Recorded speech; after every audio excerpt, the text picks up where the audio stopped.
नमस्कार दोस्तों, मेरा नाम रामरतन सिंह है। आज से मैं आपको पढ़ाने जा रहा हूँ 12th क्लास फिजिक्स, जिसमें मेरा पहला लेक्चर होगा स्थिर वैद्युतिकी, जिसे इंग्लिश में कहा जाता है इलेक्ट्रोस्टैटिक्स। यह हमारी पहली यूनिट का नाम है। इलेक्ट्रोस्टैटिक्स दो शब्दों से मिलकर बना है। Electro plus static. Electro means होता है चार्ज, जिसे हिंदी में कहा जाता है आवेश। स्टैटिक मीन्स होता है एट रेस्ट, जिसे हिंदी में कहा जाता है स्थिर। तो हमने बताया स्थिर वैद्युतिकी को इंग्लिश में कहा जाता है इलेक्ट्रोस्टैटिक्स। यह दो शब्दों से मिलकर बना है, इलेक्ट्रो प्लस स्टैटिक्स। इलेक्ट्रो का अर्थ होता है चार्ज, जिसे हिंदी में कहा जाता है आवेश। स्टैटिक मीन्स होता है एट रेस्ट, जिसे हिंदी में कहा जाता है स्थिर। यानी पहली यूनिट में हम स्थिर आवेश का अध्ययन करेंगे। तो हम इसकी परिभाषा लिख सकते हैं कि स्थिर वैद्युतिकी के अंतर्गत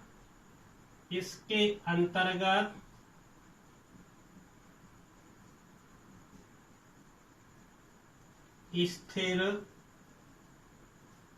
आवेश का अध्ययन किया जाता है।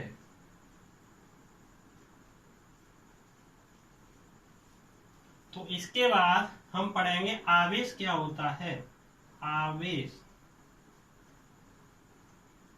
जिसे इंग्लिश में कहा जाता है चार्ज।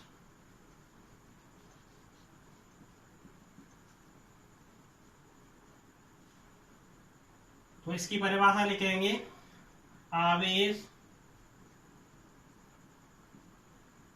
किसी वस्तु का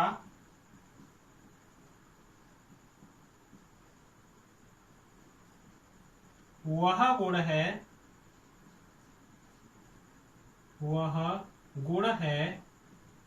जिससे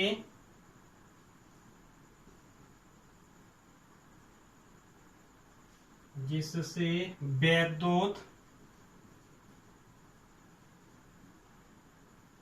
क्षेत्र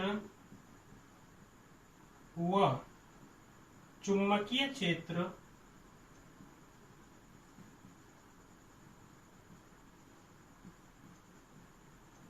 उत्पन्न तथा इसके प्रभावों का अनुभव होता है। तो हमने लिखा, आवेश किसी वस्तु का वह गुण है जिससे विद्युत क्षेत्र व चुंबकीय क्षेत्र उत्पन्न तथा इसके प्रभावों का अनुभव करता है।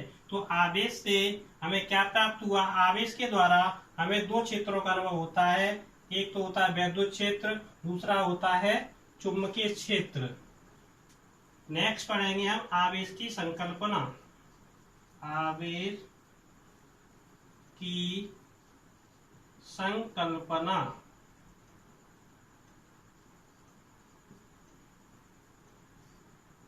इसे इंग्लिश में कहते हैं कॉन्सेप्ट ऑफ चार्ज।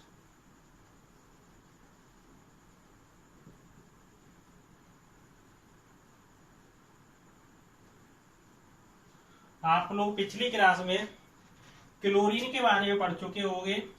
क्लोरीन, इसका इलेक्ट्रॉनिक विन्यास होता है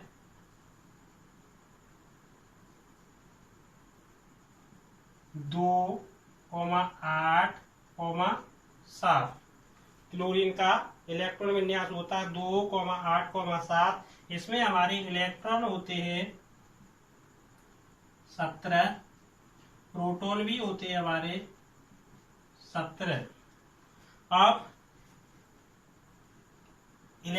क्लोरीन अपने अष्टक को दो प्रकार से पूर्ण कर सकता है, या तो यह एक इलेक्ट्रॉन को ग्रहण कर ले या 7 इलेक्ट्रॉन का दान कर दे। तो सबसे सरल यह होगा कि क्लोरीन एक इलेक्ट्रॉन को क्या कर ले, ग्रहण कर ले। जब यह क्लोरीन एक इलेक्ट्रॉन को ग्रहण करेगा तो इसका इलेक्ट्रॉनिक विन्यास हो जाएगा 2,8,8, यानी इसमें इलेक्ट्रॉन हो जाएंगे हमारे 18, प्रोटॉन हो जाएंगे, यानी प्रोटॉन हमारे पहले थे 17, वो 17 ही रहेंगे।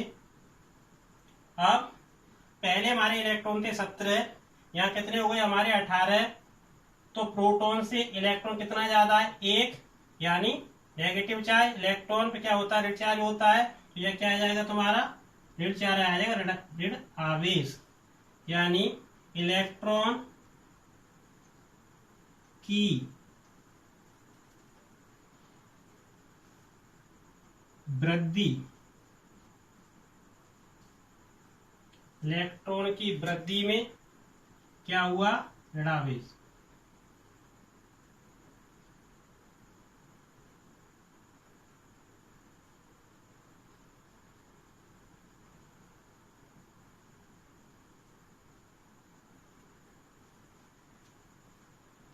हमने पढ़ा क्लोरीन का इलेक्ट्रॉन विन्यास होता है 2,8,7। इसमें इलेक्ट्रॉन होते हैं 17, प्रोटॉन भी होते हैं हमारे 17। तो क्लोरीन अपने अष्टक को दो प्रकार से पूर्ण कर सकता है, या तो ये एक इलेक्ट्रॉन को ग्रहण कर ले या 7 इलेक्ट्रॉन का दान कर दे। तो सबसे सरल यह होगा कि यह एक इलेक्ट्रॉन को क्या करे, ग्रहण कर ले। जब यह एक इलेक्ट्रॉन को ग्रहण करेगा तो इसका इलेक्ट्रॉनिक विन्यास हो जाएगा 2,8,8। इसमें इलेक्ट्रॉन हो जाएंगे हमारे 18 और प्रोटॉन हो जाएंगे हमारे 17। जब या हमारे पिछले पहले हमारे इलेक्ट्रॉन कितने थे, 17, यहाँ कितने हो गए 18, यहाँ प्रोटॉन कितने थे हमारे 17, यहाँ भी कितने 17। तो इन दोनों में देखेंगे कौन ज्यादा है, इलेक्ट्रॉन वो कितना ज्यादा है, 1। किसका ज्यादा है, माइनस का, एक माइनस चार्ज हो गया। ठीक इसी प्रकार हम सोडियम के बारे में लिखेंगे। सोडियम, इसका इलेक्ट्रॉनिक विन्यास होता है 2,8,1। इसमें इलेक्ट्रॉन होते हैं 11, प्रोटॉन भी होते हैं हमारे 11। अब सोडियम अपने अष्टक को दो प्रकार से पूर्ण करेगा, या तो यह एक इलेक्ट्रॉन का दान कर दे या 7 इलेक्ट्रॉन क्या करे, ग्रहण करे। तो सबसे सरल यह होगा, यह क्या करे, एक इलेक्ट्रॉन का दान कर दे। जब यह एक इलेक्ट्रॉन को दान करेगा तो इसका इलेक्ट्रॉनिक विन्यास हो जाएगा 2,8, यानी इसमें इलेक्ट्रॉनों की संख्या हो जाएगी हमारी 10, प्रोटॉन रहेंगे हमारे 11। पहले हमारे इलेक्ट्रॉन कितने थे, 11, यहाँ कितने रह गए हमारे 10। प्रोटॉन कितने थे हमारे 11, यहाँ कितने थे हमारे 11। अब इन दोनों में देखेंगे कौन ज्यादा है, प्रोटॉन ज्यादा है। और कितना ज्यादा है तुम्हारा, 1। इलेक्ट्रॉन से प्रोटॉन कितना ज्यादा है, 1, वो भी कैसा, प्लस का 1। इसका मतलब ये हुआ, या हमने क्या किया, इलेक्ट्रॉन की क्या हुई, इलेक्ट्रॉन की कमी। तो क्या होगा यहाँ, धनावेश, धनावेश। तो हम कह सकते हैं कि जब किसी वस्तु पर इलेक्ट्रॉन की वृद्धि होती है तो क्या ऐसा उत्पन्न होता है, चाहे ऋणावेश। और जब किसी वस्तु पर इलेक्ट्रॉन की क्या होती है, कमी होती है, तो कैसा चार्ज होता है हमारा, धनावेश। तो हम यहाँ लिख सकते हैं रूट पॉइंट, किसी वस्तु पर इलेक्ट्रॉन की कमी होने पर धनावेश उत्पन्न होता है।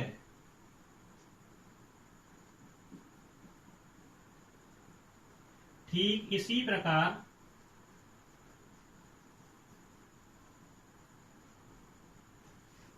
किसी वस्तु पर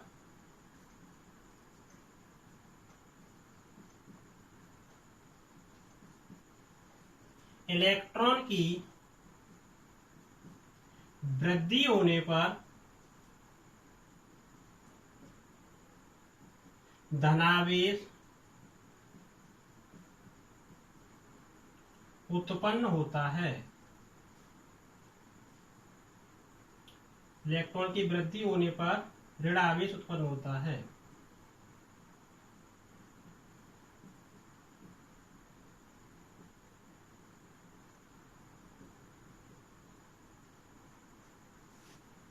तो हमने लिखा कि किसी वस्तु पर इलेक्ट्रॉन की कमी होने पर धनावेश उत्पन्न होता है, कि किसी प्रकार वस्तु पर इलेक्ट्रॉन की वृद्धि होने पर ऋण आवेश उत्पन्न होता है।